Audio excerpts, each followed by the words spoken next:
परमात्मा की भक्ति में रुचि नहीं रही। अब तो भक्ति और आस्था अंतिम सांस गिने थी। कुछ ही वर्षों के बाद इस पृथ्वी पर कोई परमात्मा कहने वाला व्यक्ति नहीं रहा। इन नकली संतों ने, इन नकली पंथों ने और यथार्थ भक्ति ना मिलने से मानव को कोई लाभ हुआ नहीं। परमात्मा के लिए भटक रहे हैं, अंत में उनका कोई वहाँ से राहत मिल नहीं रही, तो सभी ने दूसरा तरीका अपना लिया। लगभग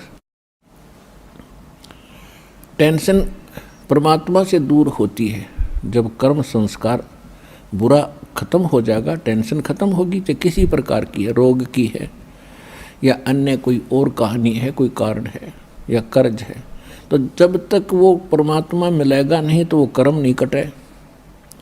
समर्थ भगवान नहीं मिलेगा तो कर्म नहीं कटेगा, पाप कर्म कटेगा नहीं, और पाप कर्म कटेगा नहीं तो टेंशन समाप्त नहीं हो सकती।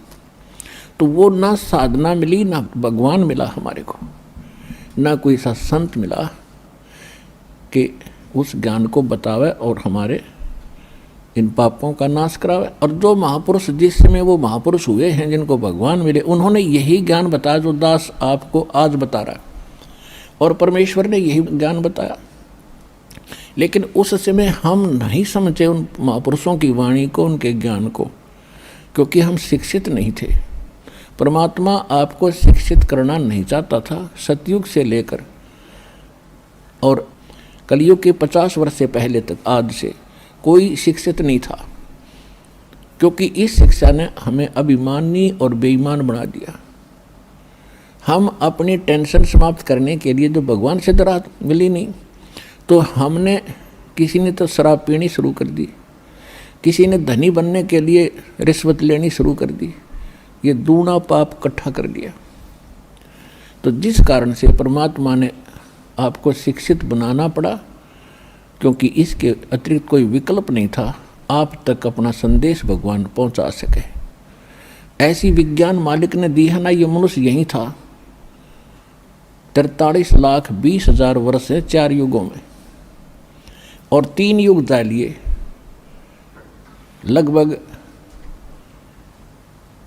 लगभग 40 लाख 39 लाख वर्ष जा चुके एक चतुर्युगी के। तो अभी तक हम शिक्षित नहीं हुए, क्योंकि परमात्मा नहीं बनाना चाहता था आपको बेईमान, अहंकारी, अभिमानी।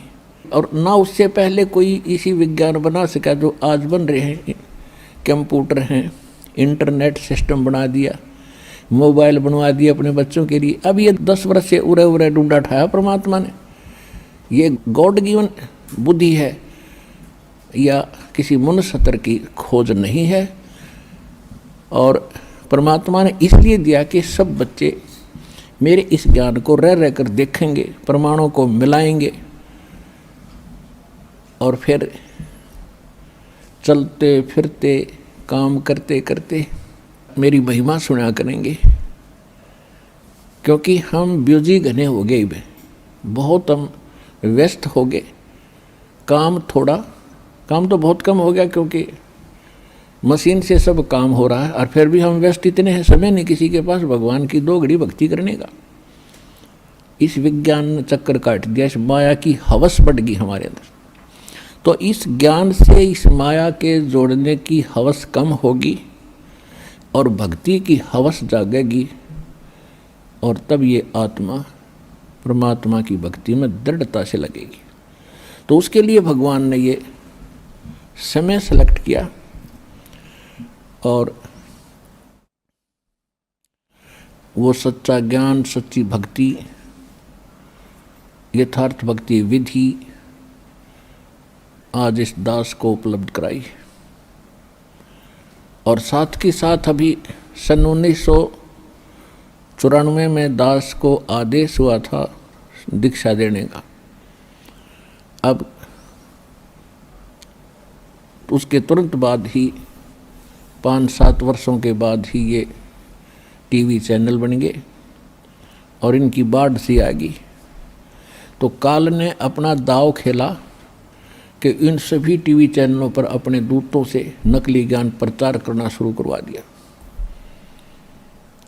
और फिर जब हमारा नंबर आया सन 2003 में, हमने कोशिश की थी आस्था चैनल पर 3-4 महीने चला था।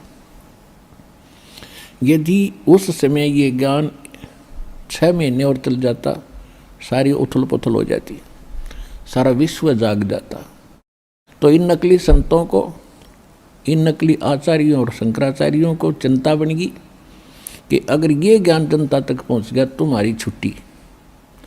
ये तो इससे सिद्ध है कि ये लोग भगवान नहीं चाहते, न कल्याण चाहते किसी का, केवल स्वार्थ चाहते थे। तो वो एकदम हमारा बंद करवा दिया। कोई बात नहीं। उसके बाद ऐसा कांड करवाया, क्रोथा कांड, झूठ बोल के झूठा बदनाम किया। रामपाल निंदा करता है, वहाँ ऐसा होता है वैसा होता है। उनका उद्देश्य ये था कि इसको मिटा दे और तुम्हारी पोल ना पाट जाए और जनता का कल्याण ना हो जाए। उनका उद्देश्य यही है। लेकिन उस परमात्मा का वचन है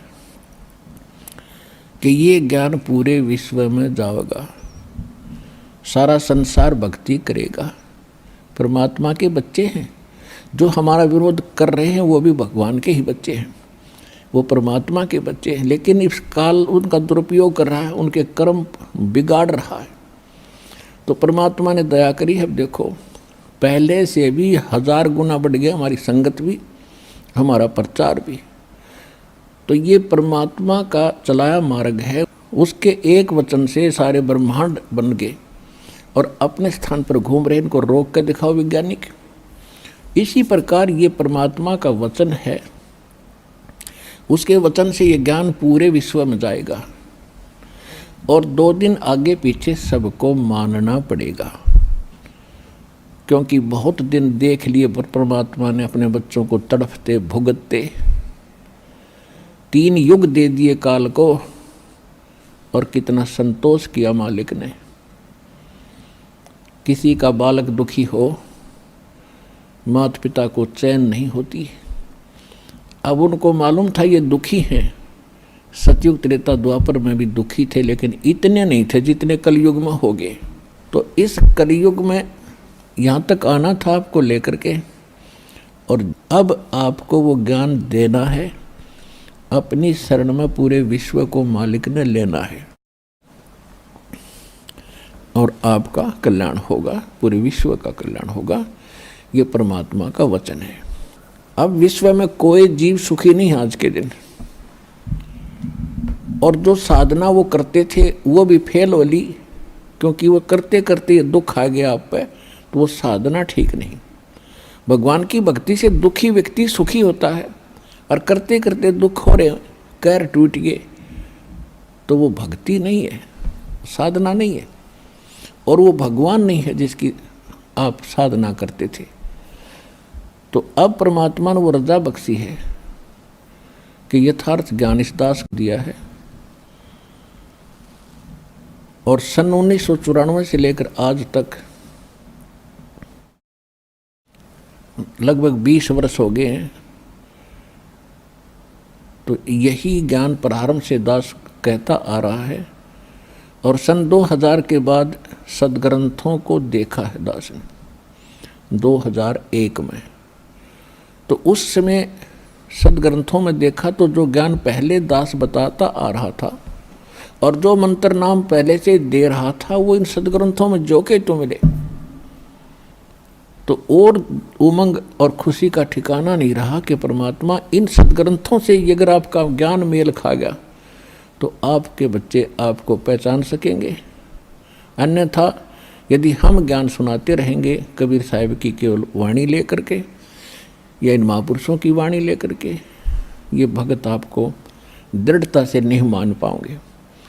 फिर ऐसा ज्ञान दिखाया दाता ने, सारे वेद गवाह, सारे सदग्रंथ परमात्मा बता रहे हैं Kabir is God, Kabir is God. कौन कबीर? वो धाणक कबीर, दुल्हा कबीर, जो काशी के अंदर 120 वर्ष रहे, अपना ज्ञान प्रचार भी करते थे, सारे ब्रह्मांडों का संचालन उस झोंपड़ी में बैठकर करते थे और हमें ज्ञान भी देते थे। वो प्रत्येक युग में ऐसी लीला करते ही करते।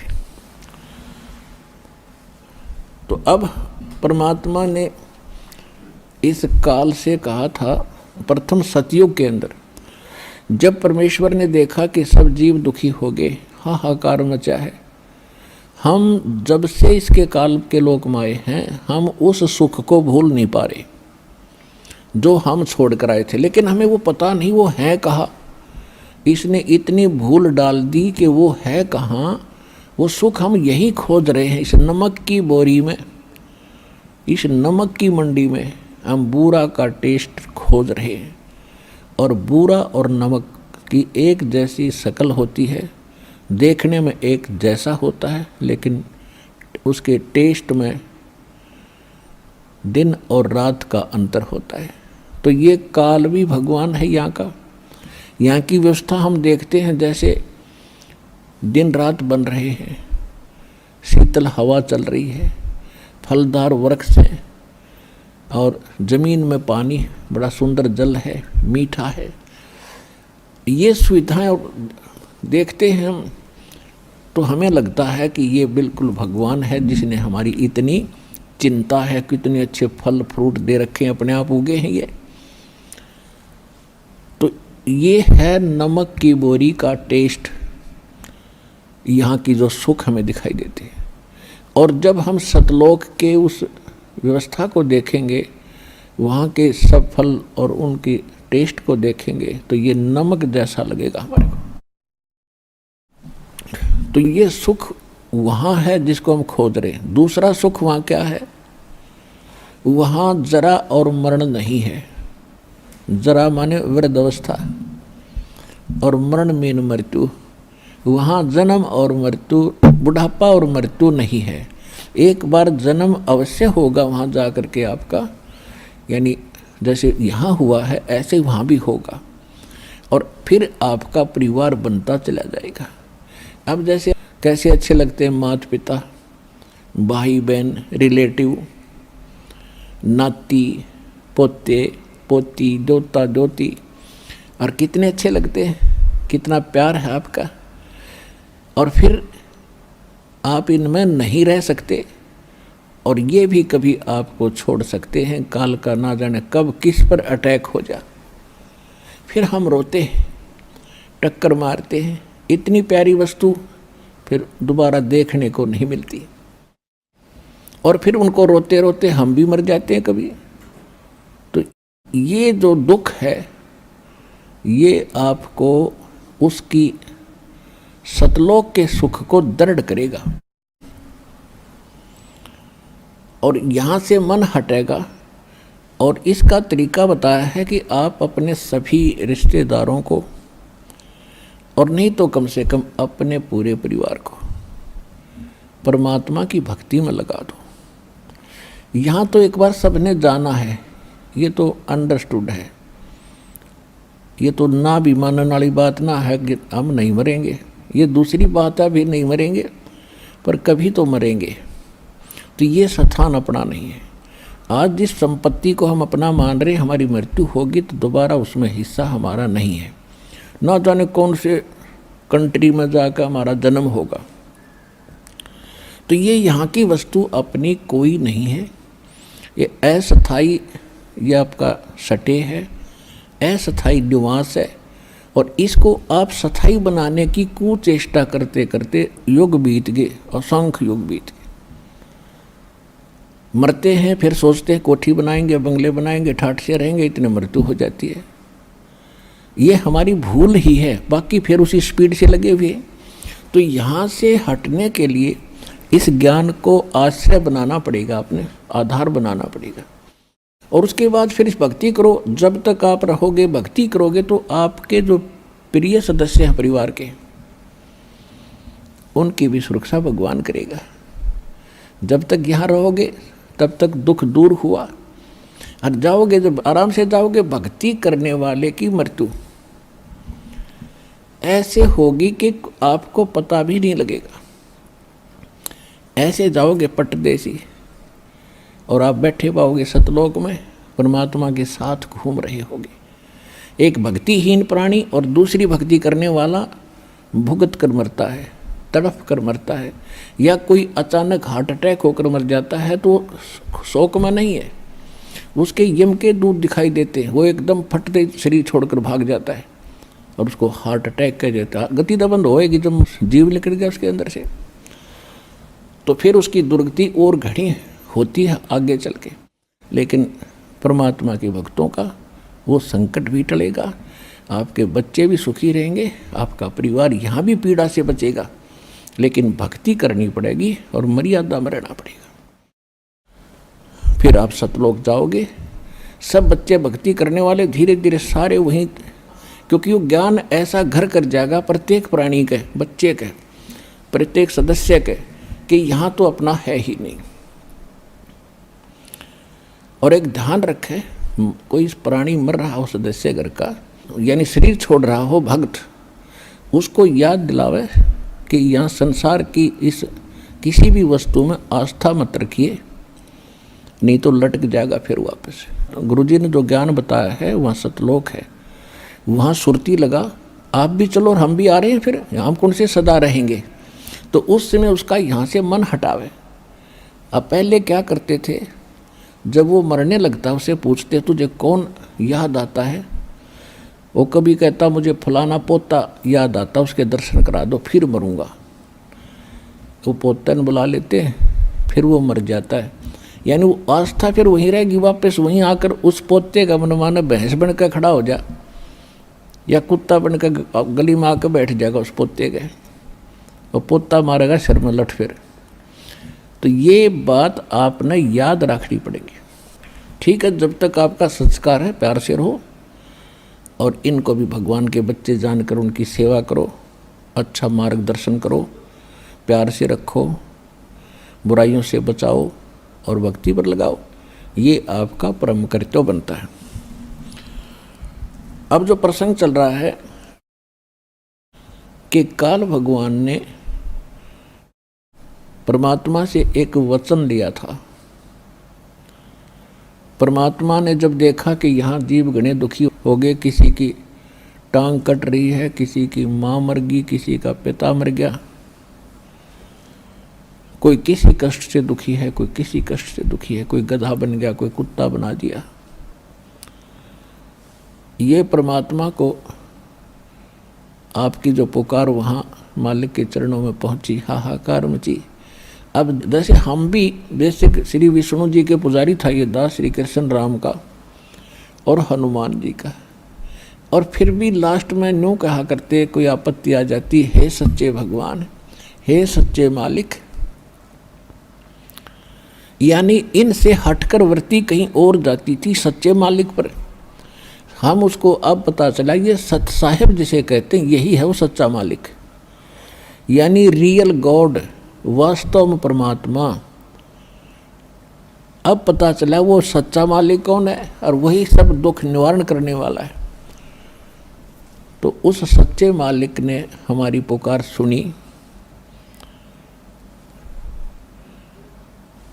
तो परमात्मा प्रथम बार जब इस काल की सृष्टि में आए, तब इस काल भगवान ने परमात्मा से विवाद किया था, क्योंकि परमेश्वर अपने पुत्र जोगजीत के रूप में थे। तो उसने, काल ने ये सोचा कि ये जोगजीत आया है तो परमात्मा का कोई संदेश लाया होगा।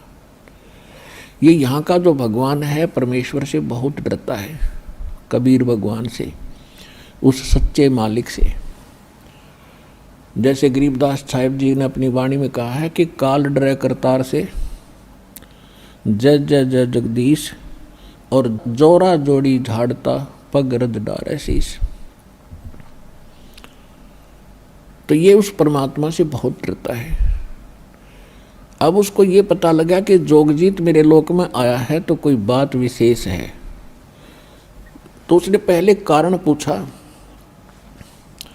कि जोगजीत, आपने मुझे वहाँ से निकाला था, आप सृष्टि रचना में पढ़ते हो, परमात्मा ने जोगजीत के रूप में आकर इसको वहाँ से 21 ब्रह्मांड सहित अपने सतलोक से निष्कासित किया था। तो इस कारण से उसने इस बात से दुख हुआ कि तू मेरे लोक में क्यों आया, जब तूने अपने लोक से हमें भगा दिया था अब तू मेरे लोक में कैसे आया? ये तो मैंने तप करके ले रखा, तेरा इसमें कोई रोल नहीं। इस चीज से बहुत दुखी हुआ वो। कौन? काल। फिर उसने सोचा कि ये कोई संदेश लाया होगा, पहले वो पूछ लेता हूं, फिर इसके साथ मैं युद्ध करूंगा, इसको पीटूंगा।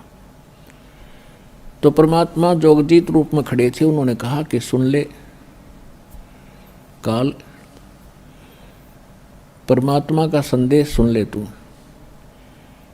आपने ऐसा जुल्म कर दिया है, परमात्मा की आत्माओं का क्या हाल कर रखा है, हाहाकार मचा रखी, समय पर इनको टूक नहीं, और कैसी इनकी स्थिति कर रखी है, ना कोई इनकी सुरक्षा है, कोई किसी की माता मर गई, किसी का पिता मर रहा है, कोई पशु बना दिया, कोई कुत्ता बना रखा है। ये हालत भगवान से देखी नहीं गई, इसलिए मैं आया हूँ और सुन ले उसका संदेश। मैं नीचे जाऊँगा सारे ब्रह्मांडों के अंदर और तेरी पोल खोल लूँगा, तेरा पर्दा फाश करूँगा। तू भगवान नहीं है, ये काल है, ये तुम्हें खाने के लिए यहाँ रोके हुए हैं, और सारी तेरी कहानी बताऊँगा, परमात्मा की सच्ची कथा सुनाकर, सृष्टि रचना सुना करके उनको दृढ़ता फैलाऊँगा, और सच्चा नाम मेरे पास है, परमात्मा ने दिया है, वो नाम सुनाऊँगा। उसके भक्ति करके वो सीधे वापस वहाँ चले जाएंगे जहाँ से वो आए थे। अब इस बात को सुन के उस ज्योत निरंजन काल के को बड़ा दुख हुआ और इतना गुस्सा आ गया कि इस जोगजीत ने अभी ख़त्म कर दूं, नहीं हो तो मेरा नाश करेगा, उजाड़ देगा मेरे को। यदि नीचे के प्राणियों को परमात्मा का ज्ञान हो गया तो सब भाग जाएंगे और तू यहाँ अकेला रह जाएगा और तेरा बाग उजड़ जाएगा, तेरी खेती खत्म हो जाएगी। ये तो हमने खेती बना के पाल रहा है, सत्कर मान लियो आपको।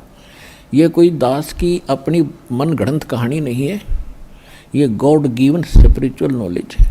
खुद परमात्मा ने आके बताया है कि तुम यहाँ जन्म मृत्यु में क्यों दुखी हो, कि इसको 1 लाख मानव शरीरधारी प्राणी नथ खाने पड़ते हैं, और जिस कारण से यो आपको यहाँ पाले हुए हैं, जैसे कसाई बकरे पालता है। पुण्यात्माओं, जिस दिन आपका यह भांग उतर जाएगी ना, इस यहाँ का नशा उतर जाएगा इस काल का, ये झूठे व्यवस्थाओं को आप देख करके भूले फिरते हो, कोई मंत्री बन गया, कोई महामंत्री बन गया और भटक रहे हैं, सारा दिन इस खिलौनों से खेल कर जीवन नाश कर जाते। आज तो महामंत्री बन गया, प्रधानमंत्री बन गया, सारी पृथ्वी का पति बन गया, अगले जन्म में क्या होगा? गधा बनेगा, वह कहाँ जाएगी इतनी प्रभुता? तो परमात्मा ने अपने बच्चों का अगला दुख दिखाई दे है, और हमें ज्ञान हो गया, हमें भी इनका अगला नेक्स्ट कदम दिखाई देता है, कुएं में गिरेंगे जाते ही। तो हम चाहते हैं इनको, इनके हाथ पकड़ लें, कुएं में ना गिरने दें, इनको सत भक्ति और सत्ज्ञान बता के यथार्थ भक्ति और यथार्थ कमाई या भक्ति की इधर रुचि पैदा करें। ये हमारा कर्तव्य बन गया भगवान के आदेशानुसार। तो इस काल ने आपको ऐसे पाल रखा जैसे कसाई बकरे पालता है। अब आप देखते हो कसाई के बकरों को, बकरे और बकरी नर मादा दोनों इकट्ठे छोड़ देता है, एक बड़ा हा चरागाह बना देता है, खेत घास फूस झाड़ बोझड़ों वाला, और उसके चारों तरफ बाड़ लगा देता है, एक शेड बनाता है, एक झोंपड़ी उनके लिए गर्मी सर्दी से बचाने के लिए, और एक सरोवर बना देता है, तालाब वहाँ पर उनके पानी पीने के लिए, वहाँ चरते हैं, पानी पीते हैं, गर्मी सर्दी से बचने के लिए वृक्षों के नीचे या शेड के नीचे आ जाते हैं। और वो कसाई जब जाता है उन बकरों के पास तो ये समझते हैं, या कसाई के नौकर जाते हैं तो वो ये भोली प्राणी ये समझते हैं कि बड़े दयालु हैं, सारे हमारी कितनी केयर टेक करते हैं, कितनी देखभाल कर रहे हैं और कैसी सुविधा दे रखी है, तो वो बहुत नेक स्वामी नज़र आते हैं। लेकिन जब उसको ज़रूरत पड़ती है कसाई को, वो निकलवा लेता है, 10 चाहिए 20 चाहिए उनमें तो, उसमें ना देखता किसी का बेटा आ रहा है, किसी की माँ आ गई है, या पूरा परिवार ही क्यों ना आ गया हो, बेशक आ जाओ। कसाई किसे कहते हैं? तो पुण्यात्माओं, जब कभी कभी वो कसाई या उसके नौकर जब उन बकरों में जाते हैं, बकरियों में, तो वो उनको अच्छा आदमी समझ कर उनसे प्यार करते हैं, उनकी तरफ भाग कर जाते हैं, उनसे प्यार करते हैं, ऊपर को पैर उठा के सीने से लगाना चाहते हैं और उसके हाथ को चाटते हैं। वो देख रहा है ऐसे हाथ लगा के, वो कसाई देख रहा है कि इसमें कितना मांस हो गया, कुंसे में कितना है, पहला किसकी टिकट काटूं। और वो चाटते हैं, स्वामी अच्छा मालिक मान कर उसे प्यार देते हैं। तो परमात्मा बताते हैं कि आप इन सुविधाओं को देखकर ये मान बैठे हो कि भगवान बड़ा दयालु है, और फिर कर तोल देता है। किसी का परिवार नष्ट हो गया, कितने महामारी आ गई, कितना फ्लड आ गया, कहीं रोग से, कहीं दुर्घटना से हाहाकार मची है, या अन्य किसी बीमारी से। तो उस समय आपकी बुद्धि इतना काम नहीं करती, वो बिजली क्यों गिर गई इस परिवार पे। हम सोचते हम नहीं मरेंगे, हम ठीक ठाक हैं। उस दुर्घटना से पहले वो भी ठीक ठाक मान रहे थे। तो यह भूल मिटेगी इस सत्संग से, क्योंकि ये सत्संग है और भगवान का दिया हुआ बताया हुआ ज्ञान है, 100% सत्य है। हम व्यवस्था दूसरी में घने दिनों से रचे हुए हैं, तो हमारा देर से बुद्धि में स्वीकार्य होती है कि ये ऐसे कैसे होगा, ये कैसे खाता है, शरीर तो यहाँ रह जाता है। जैसे आपने बादाम देखे होंगे, बादाम ऊपर का कवर खाने का नहीं होता, अंदर गिरी होती है। इसी प्रकार ये बॉडी जो ऊपर की है, ये तो अंदर गिरी बनाने के लिए कवर है, यानी सूक्ष्म शरीर है इसके अंदर। उसके अंदर हम सारे जीवन में जो खाते हैं, पीते हैं और जो भी व्यसन करते हैं, उन सब का अंश उस सूक्ष्म शरीर में लिप्त हो जाता है। शेष तो बॉडी इस स्थूल शरीर के पालन पोषण में लग जाता है और कुछ उसके अंदर समा जाता है। जैसे आप देखते हो ओका, बीड़ी और शराब, ये भुक्की और ये अफीम, ये खान की चीज़ है और सबसे ज़्यादा सबके घर में पहुंच गई है। कलयुग में शायद ही कोई व्यक्ति बचा हो, व्यक्ति बचा है तो घर नहीं बचा है। तो ये क्यों खा रहे हैं? क्योंकि ये मन है, इसने अपना एजेंट छोड़ रखा है, काल का दूत है ये दूसरा रूप काल का समझो। और ये चाहता है कि ज़्यादा टेस्ट ये खाए, हुक्का पाड़े, तम्बाकू पीवे, खावे, इसका उतना ही अंश उसमें जाएगा सूक्ष्म शरीर में। और फिर उनको भून कर एक तपस्या बहुत बड़ी तई सी है पत्थर की, उस पर डाल देता है 1 लाख प्राणियों को, सूक्ष्म शरीर को। ये स्थूल शरीर यहाँ रह जाता है। इसके हम अंतिम संस्कार में लगे रहते हैं, कभी इसका पिंड भरवाते हैं, कभी गंगा में डलवाते हैं, कभी तेरहमी करते हैं, और वो तपस्या भुना जा रहा होता है। तो फिर उसमें से जो गंध निकलता है, उन सूक्ष्म शरीर को भून के, जीव मरता नहीं सूक्ष्म शरीर में, लेकिन दुख घना होता है, उसको ये काल खाता है। जिस कारण से आपको यहाँ ये पाले बैठा, रोके बैठे।